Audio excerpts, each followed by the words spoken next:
2, 1. And good morning, good evening, good night, wherever you are in podcast land. Brendan Cunningham, the real estate doctor at EXP. With me, Matt Paul. We're going to talk about it all today. We really are going to. We're going to scare you today. Really scary stuff. Yeah. Interesting. Very Interesting interesting. stuff. Hey, I went fishing this morning. Can't be all bad. I got No, 10 walleye before I got here. that's an Thank you very amazing much. day. That's a good. Not bad. Yeah. Not a bad day. I'm going to go home and cook a walleye tonight. I think I'll throw another barbecue. Or something There you like go. that. You should. It's going to be tasty. Just one of the other wonderful things that we have about summer in Western. We actually have the best freshwater fishing in the U.S. here. You know what? And with Lake Erie, it not only does it give us one of the largest collections of fresh water in the free world within a 5-minute drive. Not only does that, but it's like becoming the scuba diving capital of the world. Yep. One of the guys I was with, who's also a fisherman, but he's a scuba diver, says, "Oh yeah, the wrecks are amazing," and that's because the zebra mussel. Yeah. Yep. And fishing is a big deal up here. Oh yeah. I didn't realize that. Oh, it's like, huge. Oh yeah, I mean, Huge. there's tournaments, the smelt festival, all the The stuff. dams, the rivers. I mean, the salmon run and Burke Dam. My barber sells bait. I think he sells At his more bait barbershop? than in the barbershop. Wow. I look and said, "You guys sell this is crazy." He says, "Hey, you'd be surprised. It sort of goes together." I said, "It does." Really? Huh? So this crazy stuff. All right, I want to open the show with something that I was confronted with today, and not today, yesterday. And question. And I said, there's some extra layers in this onion. Yep. For sure. Hot topic right now, though. You buy a house and you want to have a mortgage on the property. Mhm. It's obvious that the bank is going to want to make sure that their position is secure, as much as they may want to represent your position too. They're really more concerned about their own, getting their money out. Yep. So they're going to send out a guy called an appraisal. Okay. We had one of those on the show one time. And we had we had a really good appraisal. Jim Knight. Yep. Okay, so they send an appraiser out from the bank. The bank insists that they go. This is not an option for them. They want to know. Yep. But are they working for the bank? Well, I guess they are. But who hired them? The buyers pay for it. The buyers pay for it. So really the buyers are paying for it. And here's why the question comes up, or what the situation was. The appraiser goes in on his own, as sometimes they do. And he does a good job on the appraisal, I guess. But one of the things he did, or probably forgot to do, was he forgot to check not just the lights, which he may have left on, but there was a dog in the house. A very nice dog, I'm told. A nice yellow lab. But it was indoors all day and needed to go out. And he somehow mysteriously closed the door behind him in the dining room. The dog flips out because no one's getting home till 5 o'clock. This guy went in about 11 o'clock. And next thing you know, the dog is tearing through the rich Corinthian leather and the wood paneling. And it did a job. It did a job. So the question was posed to me, well, whose fault is it? And I said, that's a good question. It's sort of related to the other question that goes with it. Whose responsibility is it? Those are two different answers. Absolutely. Yep. And I'm not sure that those are the right questions. I agree. And here's why. Well, what are we asking? Who's going to pay for the damages? Because that's what it came down to. It was a damages situation. Yep. Okay? Yep. And everybody wants to take everyone to jail, to court. Yeah. Everyone goes to court. Yeah. The problem is, whatever it was probably going to be a small claims item at best, you know, even though it looked horrific. And I said to myself, this could never have happened with me. And it goes to the concept of something that we all talk about a lot. It's like the weather. Everyone talks about it, but no one does a lot about it. You can't do much about the weather. No. And it's the whole idea of being a fiduciary. If I'm a fiduciary, it's a relationship that implies great trust. Now, one of the things that we do is we have to check off the fiduciary responsibilities. Correct. Because we're not the brightest guys in the world, we have an acronym. It's called the old CAR: obedience, loyalty, confidentiality, which that one almost goes out the window all the time. That's a whole other story. Obedience, loyalty, due diligence. Due diligence, confidentiality, accountability, and the R, reasonable care. And I said to myself, actually I said to the person asking the question, I said, yeah, this could never have happened with me. And they said, well, why? And I said, well, because I believe that I know I'm supposed to be a fiduciary. And one of the things that I believe is reasonable care is that if I'm the listing agent, Mhm. I'm not obligated to escort No. the appraiser, but it's reasonable care for me just in case somebody screws up. And that's why I do it. I've never really thought about it. I always go there. Now, one of the things I do, So you're doing this prior to even knowing that these, yeah, I didn't know. it's part of your value I said, package. this could never have happened to me. And I'm trying to figure out why it happened to them. Because they said, well, I don't have to do it. And they can just let people go through. We have lock boxes Yep. on properties. That's a whole other thing. And a lot of times appraisers will use the lockbox to go through it and look at the property. And I would always accompany the guy. And part of the reason why I would do it is because I wanted to humanize myself Mhm. with the appraiser. I'm not trying to lead the witness here and get a better number, but sometimes I'll say, listen, if you need, I have comps from my market analysis. I'm not trying. Obviously, you got your own Yeah, stuff. I'm not trying But to tell you how to do your job. but if you need a written copy of the survey, I have one too. They always want a copy of the survey. They can get one on their own. They can look it up. But if I give it to them, it's an extra thing. It's harder to not have the property appraised if I'm nice to them. Yes. That's one of the reasons why I do it. But I also think I do it because I don't want people walking in the house that don't have the same accountability that I do. Yep. I agree. So I said to myself, it's interesting, this whole thing about reasonable care. I said, I know there are different people, and you do it. You're on the same page as I am because we think the same way. Yep. And you probably go out to dinner every once in a while, someplace fancy, right? I happen to think Russell's is probably the best steakhouse in town. Okay. It's an opinion. Yep. But even if it's not the best, it's probably the best service. Yep. And why? Because their attention to detail, everything. And why? Right. Whose name's on the market? Yeah. Russell. Russell. Yep. Russell Salvatore. This guy is the best. Mhm. I happen to be in there when he's always there. He lives there. Yeah. Literally. He lives in one of the hotel rooms up there. Availability. He's always around. And one day it proved the reason why this guy's service was so outstanding. He doesn't have to do this, but he's there every night. Mhm. And one day he had something, I don't know, he broke his leg, he broke his knee, something, and he was going from table to table on a lark. Really? Saying, so how's your dinner? Is it good? Oh, great. Oh, what's that? Another bottle of it, whatever.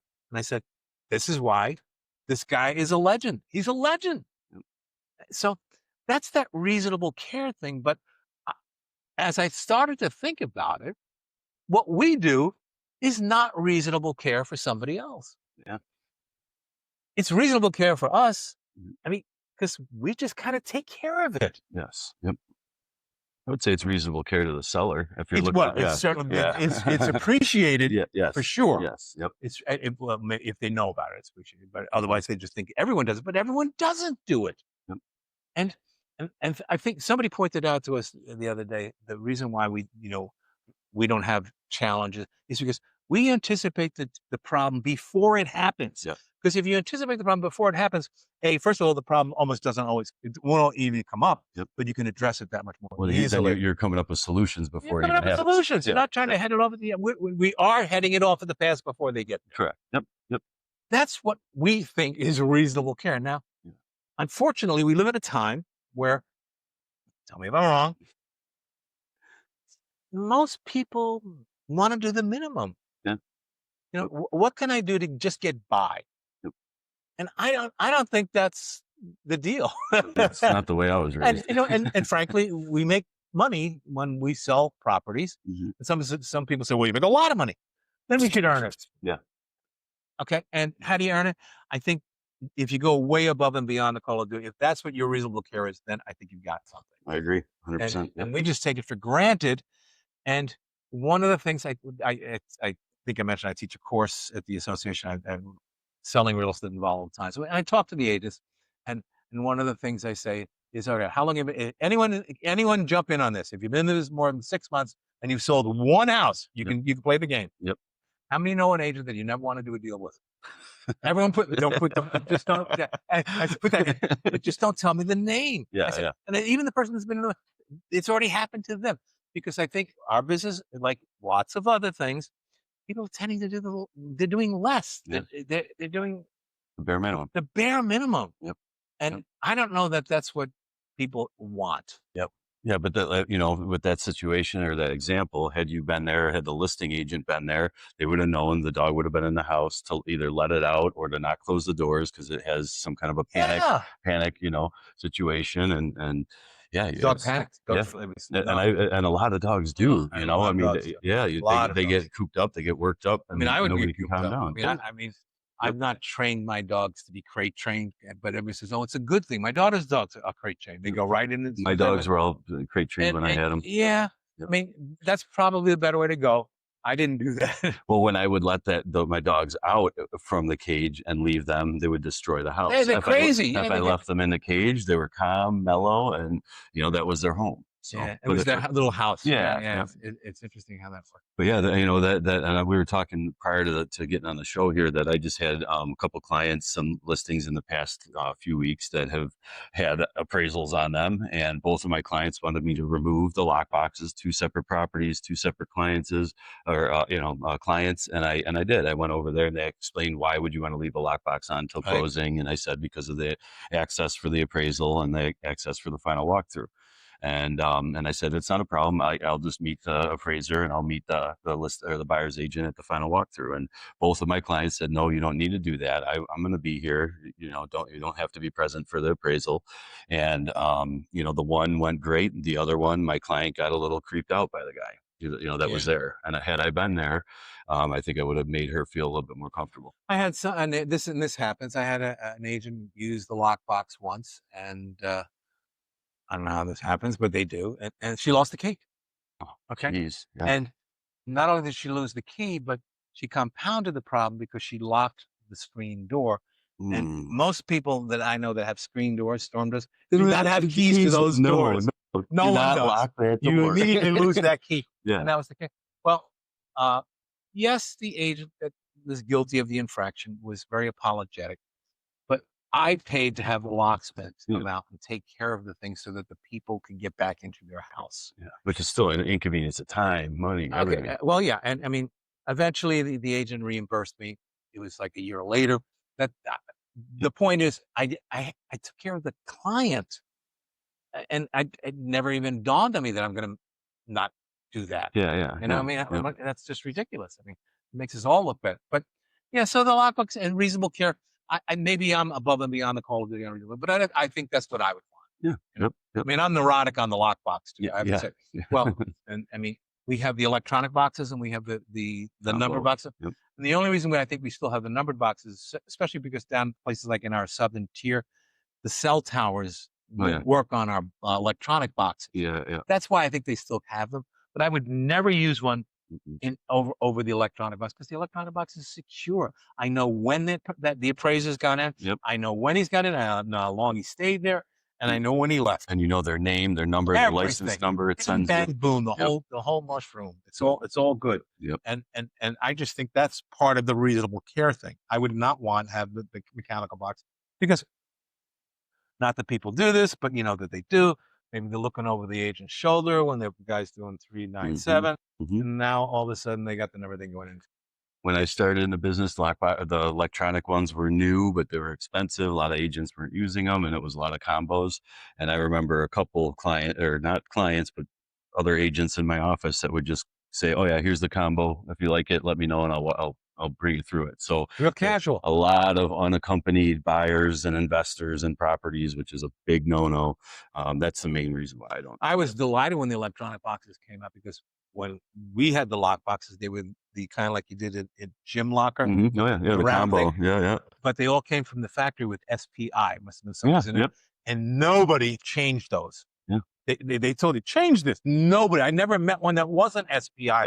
All over the Eastern Seaboard, any agent could go in and back when I wrote my first book, I was talking about what agents do. I put that in there, and the editor took it out.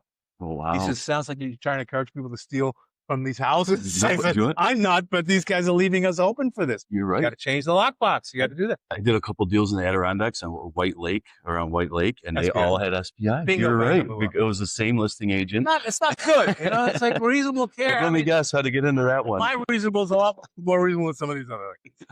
But yeah, so yep.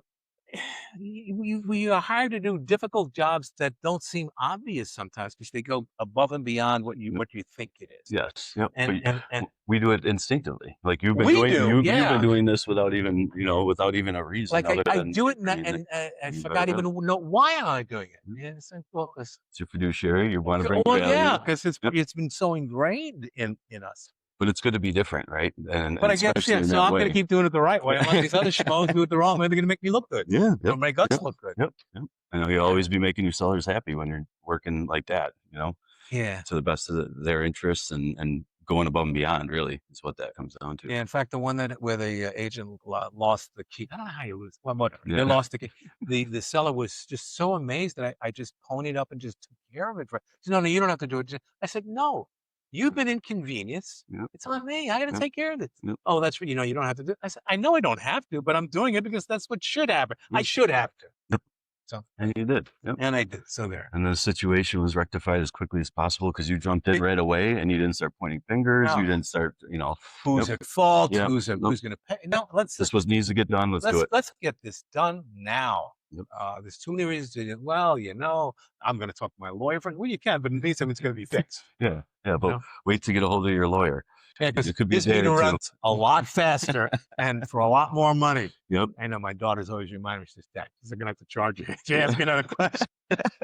It's true. Yeah, so It's very true. but Yeah. yeah, interest rates are whatever. I mean, Yep.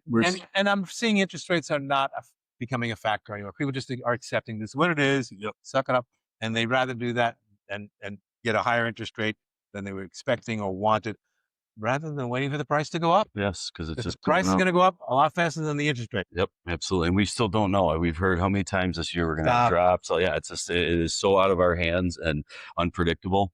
If you're waiting for that, you could be waiting for a very long time. It's not a commodity; it's a necessity. If you want bread, you got to pay the price of bread. Now, I can go to Wegmans, and they had a loaf of bread the other day was $9. Whoa. And I said, yeah, I don't think I'm going to buy that. It's like had a million sprouts in it and all this kind of stuff. It was really good. Yep. It just sort of boggled my mind. So, but I did buy bread, and I make bread, but and my bread is probably better than the bread. But I want to just buy it. Yeah. But not the $9 one. Yeah. It's where you got to draw the line somewhere. Wow, that's crazy. I mean, I did the shoe repair thing. Did I talk about the shoe repair thing? No. Half soles and half heels. How much? Nowadays, if you can find a cobbler. Yeah, cobbler probably. I would think just the time and labor would be more than the actual price of the material. So probably like 150. Wow, no. Well, move $75. Wow. Okay, so it's Listen, yeah. I mean, really, I don't think I paid $75 for the shoes. Wow. Whatever. Yeah. And then you got to find somebody that's willing to do it. Yeah, I don't think there's any around here. There's one. No, not in the city. No. No, because it's based on rent, and the rents are too high in the city. Yep. I mean, I don't know how the shoemakers sustain themselves as it was. Yeah. And one of the things whenever I go back to New York City, I see neighborhoods changing again, because what's happened. First, they became yuppified, right? First, they had the gentrifiers, then they had the yuppies come in, and now these neighborhoods that were really not good, which became great neighborhoods with the fancy bars and all. Oh yeah, Astoria and all that. Yep. Now they're being pushed out by the chains, like not Rite Aid necessarily, but Rite Aid was one of the ones. Rite Aid just went on. They just went out of business. Yeah. But yeah, they take out Dwayne something. Dwayne Reed. Yeah, Dwayne Reed was a big one down there when I was there. It was on the corner of Dwayne and Reed Street. Yep. With an E on the end. Yep. But yeah, so then you're seeing neighborhoods change again, and for whatever reason. But I did also see something else. I've been talking about, all the office buildings that are out there. We have a housing shortage. Why don't we start converting them? Yeah. There's 5 major projects in New York City being big high-rise office buildings are being converted. High-rise, wow. make them residential. That's great. Yeah. Well, it makes sense. We can get 1,000 units here, and they're going to do like 15, 25% as subsidized. Wow, that's great. Well, that's at least a solution, one partial solution, because otherwise they're just in trouble. Yeah. Yep. So, yep. Well, and we have a guy on our team that's purchasing a couple schools, and he's going to convert them into luxury apartments as well. Really? Yep. So, and that's locally here in Western New York. Yeah. We need to think outside the box with our buildings that are rotting. That's real estate development, but it's development in a different way than we've been discussing. Yeah. Discussing. Yep. Well, in a way that we grown up with. Oh yeah, absolutely. I mean, when I was a kid, no one had a loft. Yeah, no. And now everyone's going, oh, you gotta have a loft. Loft is cool. So let me get this straight. I get empty space, no kitchen, and I got to put it in. Yeah, that's right. Yeah, that's what you get. That's But you can put it anywhere you want. Anywhere you want. It's your money. You don't even money. Yep.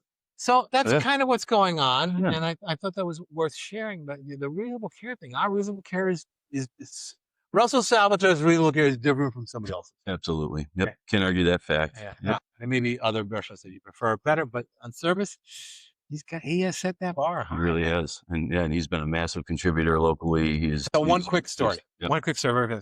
I was having dinner at Aqua a couple of years ago. On the water, yep. And I got my wine, and I ordered a bottle, and they did the thing with the pour. And I grabbed the glass, and just as I was about to bring it to us, the lady took the glass out of my hand, and she said, "No, I'm sorry, I have to give you another bottle." I said, "Well, why?"